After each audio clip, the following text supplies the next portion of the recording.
Alright, so what we'll be doing here is the rotary wrap. You want to make sure that you have the bulk of the wrap on top. Typically you want to use a 6-inch elastic band, elastic sling. And first you want to find the patellar tendon, and then you want to find the tibial plateau. And so you'll start right about there.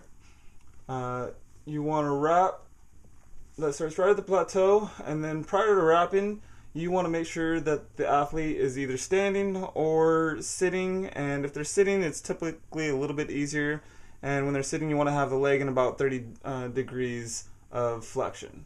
So you'll want to go up and over, and then you want to give yourself the first anchor. You'll go around, and then as soon as you go under the knee, you want to give it a good slight tug. As you're coming over the top, you want to make sure that you're not that you go high on the knee, and you don't want to put too much pressure on the patella.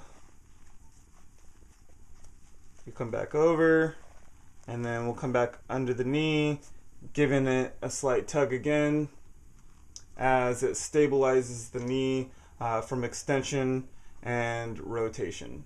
And then you want to go up and over, under the knee, giving it a slight tug. Every time that you go under the knee, you want to make sure that you give it a tug.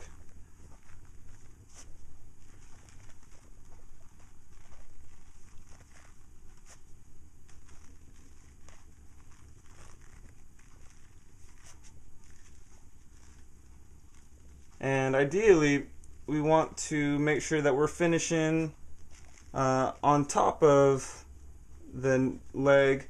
That way you don't want to have to make sure that you're taping down here at the calf, as it'll be too tight. And then so you can hold this.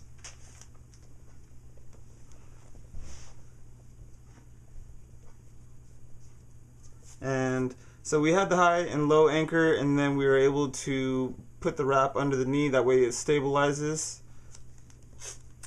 from extension and rotation. And we'll go ahead and make sure to tape. About 1 or 2 times.